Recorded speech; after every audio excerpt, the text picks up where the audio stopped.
keyakinan ya di dalam batin kita, karena kita tahu dengan pasti kalau kita berjalan bersama Yesus dan Yesus bersama kita, walau seluruh dunia bergoncang, tapi Tuhan berkata, engkau justru menikmati kelimpahan kekayaan bangsa-bangsa untuk ke rumahmu dan memastikan engkau menjadi rumahku yang penuh semarak dengan kemuliaan.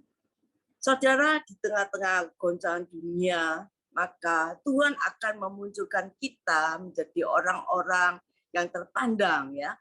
Dan kita jadikan bukan seperti bintang-bintang, bukan saja di langit lagi, tapi di atas muka bumi ini seperti yang dinubuatkan dalam Filipi 2. Saudara, di tengah kegoncangan dunia tahun ini, maka Tuhan akan menggenapkan janji Tuhan dalam hidup kita untuk bagaimana Tuhan tetap intervensi di dalam hidup kita dengan kuasa-Nya. Dunia boleh semakin gelap, tapi terang Tuhan tetap hidup dalam kita dan tetap bersinar. Sehingga kita tidak perlu takut, kita tidak perlu gemetar, kita tidak perlu gentar menghadapi fakta-fakta yang buruk yang mungkin terjadi dalam kehidupan kita. Karena kita tahu Tuhan yang menyertai kita akan senantiasa membawa kita naik. Tapi yang paling penting yang Tuhan tegaskan adalah bagaimana kita membangun kehidupan di dalam Dia dan bagaimana kita menjalani hidup kita dengan tuntunan Roh-Nya. Itulah yang paling penting. Saudara, kalau kita lihat dalam Alkitab, ada di 3 bagian Alkitab yang menuliskan dengan cukup panjang ya, yang tertulis di dalam versi Matius ya, di dalam Matius 14 ayat 22 sampai 23, di mana di situ menceritakan bahwa Yesus berjalan di atas air. Versi Markus diceritakan dalam Markus 6 45 sampai seterusnya, dan versi di dalam Yohanes 6. Yaitu semua menceritakan tentang peristiwa Yesus berjalan di atas air. Di dalam sebelum daripada peristiwa ini dikatakan bahwa ada peristiwa roti di mana mereka murid-murid dikenyangkan 5.000 orang dengan 5 roti dan 2 ikan. Tetapi melalui peristiwa itu hati murid-muridnya itu masih degil. Sehingga pada satu saat Yesus sesudah mereka makan sampai kenyang, Yesus pada waktu itu memerintahkan murid-muridnya. Jadi sesudah itu, ya kata-kata setelah makan sampai kenyang, sesudah itu Yesus segera memerintahkan muridnya untuk pergi ke seberang. Sementara menyuruh orang banyak pulang. Dan setelah orang banyak pulang, Yesus naik ke bukit untuk berdoa seorang diri dan bermalam di situ. Dan hari sudah malam. Dikatakan perahu murid-muridnya sudah jauh milnya dan diombang-ambingan gelombang-gelombang dan angin-angin sakal. Saudara, kira-kira jam 3 malam datanglah Yesus kepada mereka berjalan di atas air. Ketika murid-muridnya melihat dia berjalan di atas air, mereka terkejut dan mereka berseru, itu hantu. Mereka berteriak ketakutan. Tetapi segera Yesus berkata pada mereka, tenanglah, aku ini, jangan takut. Lalu Petrus menjawab, Tuhan, apabila engkau itu suruh aku datang kepadamu berjalan di atas air. Yesus berkata, datanglah. Maka Petrus turun dari perahu dan berjalan di atas air mendapatkan Yesus. Tetapi ketika dirasakan tiupan angin, takutlah ia dan mulai tenggelam lalu berteriak, Tuhan, tolonglah aku. Segera Yesus mengulurkan tangannya dan memegang dia dan berkata, hai orang yang kurang percaya, mengapa engkau bimbang? Lalu mereka naik ke perahu dan angin pun reda. Saudaraku, kisah tentang Yesus berjalan di atas air ini kalau kita baca ya ayat sebelumnya yang seperti saya katakan bahwa Yesus memberi makan banyak, yaitu peristiwa 5 roti dan 2 ikan yang selalu berbicara tentang kepenuhan kebutuhan kita sehari-hari. Dan Yesus setelah itu mereka diperintahkan untuk naik perahu menuju ke seberang.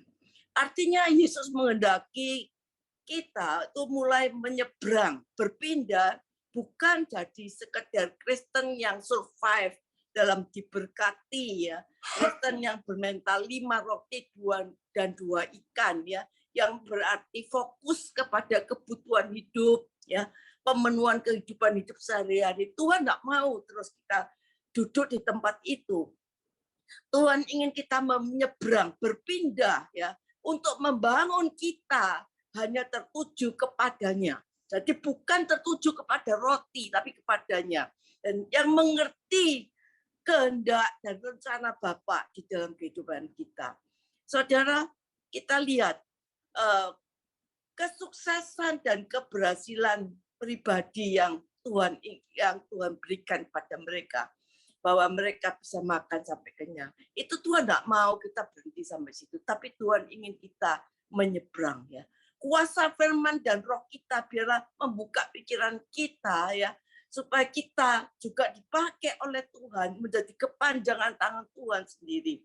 Engkau di dalam kehidupan kita, kalau hidup kita terfokus pada Tuhan, maka kita akan mengalami perjalanan hidup mengikut Tuhan, dan di mana Tuhan memegang hidup kita dengan tangan sendiri, kita akan mengalami kesaksian-kesaksian yang dahsyat dalam kehidupan kita, sehingga melalui hidup kita menjadi kepanjangan tangan Tuhan sendiri.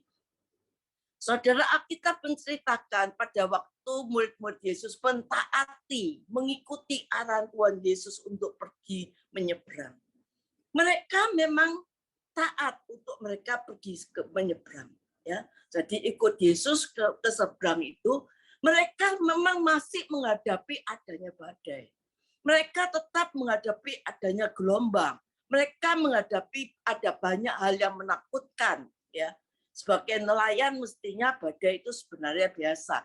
Tapi Alkitab menceritakan perahu yang mereka tumpangi dihantam angin sakal, diombang-ambingkan gelombang, dan murid-murid ini menjadi ketakutan.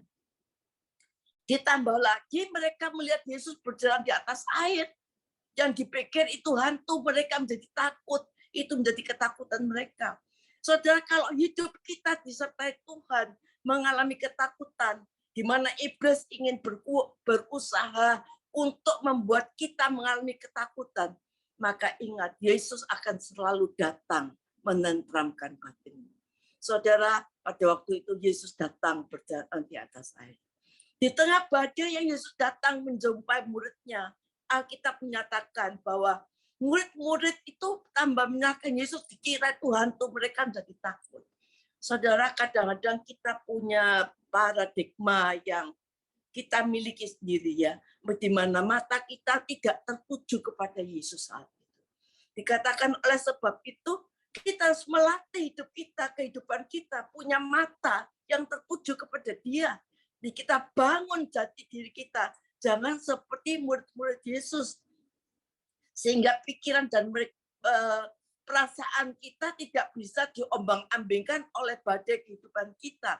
Tapi kita akan bisa melihat keadaan Tuhan di mana di tengah-tengah badai yang akan mempengaruhi hidup kita. Bayangkan Yesus berjalan di atas air.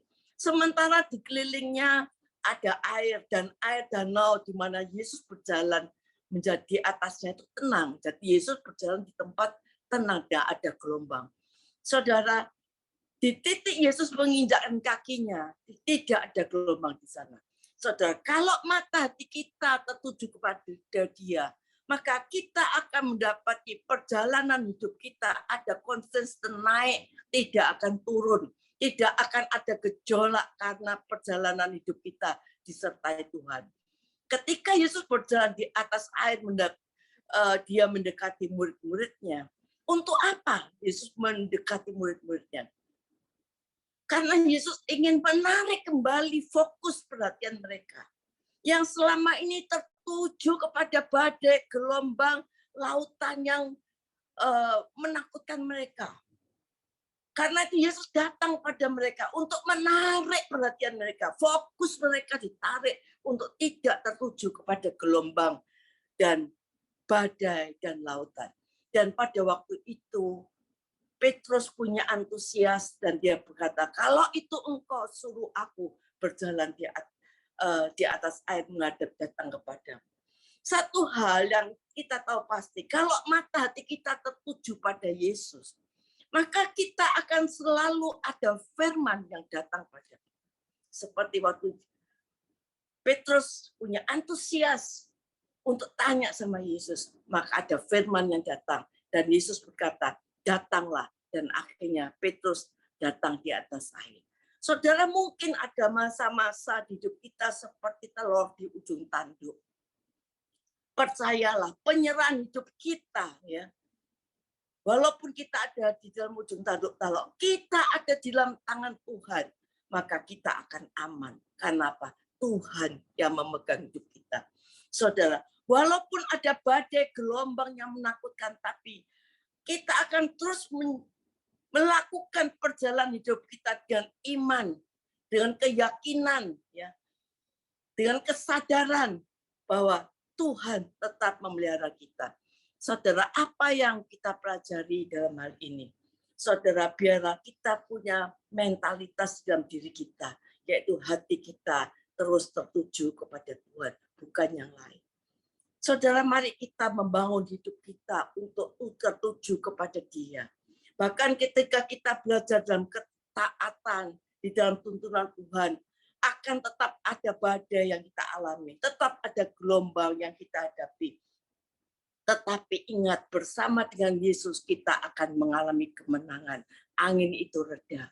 Saudara, apalagi kalau kita lihat berjalan bersama Yesus aja kita ini ada mengalami badai. Tapi walaupun begitu kita mengalami kemenangan. Apalagi kalau kita tidak berjalan dengan Tuhan. Ketika ada badai gelombang datang, saudara, maka habislah kita. Tapi kalau kita bersama Tuhan, kita akan menikmati kedaulatan dan kuasanya di dalam hidup kita. Saya percaya di sepanjang tahun 2022 ini kita mau percaya kita akan mengalami penyertaan Tuhan yang luar biasa. Saudara, kita akan mengalami bagaimana kepak sayap Tuhan itu menudungi kita. Realita di Tuhan itu senantiasa mencengkram hidup kita. Tapi di mana kita harus fokus menjaga hati kita. Saudara, kita perlu menjaga hati kita, saudara. Supaya apa? Kita tidak ada konflik batin di dalam hidup kita. Saudara, gejolak emosi yang kadang-kadang kita biarkan berlarut-larut dalam hidup kita.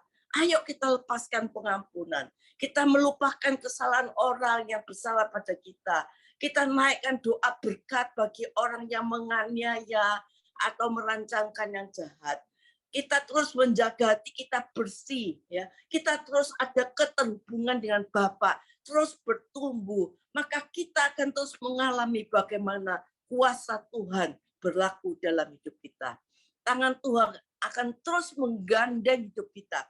Walaupun kita berjalan melewati lembah kekelaman, sekalipun kita melewati lembah kekelaman, sekalipun, saudara, bahkan tangan Tuhan akan mengayomi kita, memberikan rasa aman dan tentram. Kita terus akan melangkah mengikuti tuntunan Roh-Nya. Di dalam lembah kekelaman sekalipun, kita akan dituntun sama Tuhan. Sampai kita kembali melihat ada padang yang berumput hijau. Sampai kita melihat air mengalir dengan tenang, menyegarkan jiwa kita, memulihkan dan memperbarui hidup kita. Saudara, hari ini Tuhan meyakinkan kita di sepanjang tahun 2022 sebagai umat pilihan Tuhan, kita akan ada perbedaan. Diistimewakan oleh Tuhan. Kita melihat tangan Tuhan melatih kita untuk berperang. Kita melihat tangan Tuhan melatih lengan kita untuk melenturkan busur tembaga. Kita menjadi semakin kuat, semakin perkasa. Saudara, kita mau menguji batin kita apakah Tuhan ini menjadi satu-satunya yang berada di dalam hidup kita. Karena Alkitab berkata, di mana hatimu berada, di situ hati, di mana hartamu berada, di situ hatimu berada. Kalau realita Tuhan itu sebagai harta kita satu-satunya, maka di dalam hidupmu, maka di hatimu juga ada Tuhan di dalam hatimu. Saudara, ayo latih dirimu untuk berdoa. Jangan berhenti berdoa sampai Tuhan menjawab doa kita. Saudara, kita harus mempunyai gaya hidup yang membangun hidup kita supaya kita tidak melihat fakta, kita tidak melihat kenyataan secara lahiriah, tapi kita tertuju kepada Tuhan.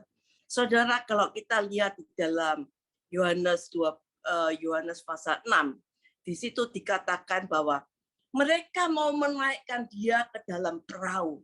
Dan seketika itu juga perahu itu sampai ke pantai yang mereka tuju. Saudara, di waktu mereka menaikkan Yesus ke dalam perahu, seketika itu juga perahu itu sampai ke pantai, mereka sampai di tujuan. Yohanes 6 ayat 21. Kalau kita punya sikap hati mau melibatkan Tuhan dalam perahu kehidupan kita, saudara, dikatakan mereka mau menaikkan dia di dalam perahu. Seketika itu juga perahu sampai ke pantai mereka tuju. Saudara, mungkin sekian lamanya mereka bergumul dengan badai, angin, saka, gelombang. Sepertinya mereka tidak bisa sampai ke pantai mereka tuju. Tapi ketika Yesus berjalan di atas air mendekati mereka, maka dan dia membawa Yesus masuk ke dalam perahu, mereka sudah sampai ke pantai. Sudah, saudara, jika sikap hati kita mau menarik Tuhan Yesus masuk di dalam hati kita, di dalam hidup kita, maka kita akan melihat kuasanya. Apa yang secara manusia sulit untuk kita capai secara manusia, tapi kita percaya kalau bersama Tuhan di dalam hidup kita, kita akan sampai pada tujuan. Mari kita nyatakan apa yang menjadi janji itu firman Tuhan sepanjang tahun ini. Biarlah semuanya ini boleh terjadi dalam kehidupan kita. Kalau Yesus ada di dalam hidup kita, maka percayalah bahwa realita Tuhan, keadaan Tuhan itu akan menyertai kita, memberkati kita. Dan kita akan melihat langit terbuka, kita akan melihat anggur yang baik, dan engkau akan melihat campur tangan Tuhan datang menyatakan kuasanya di dalam hidup kita. Amin.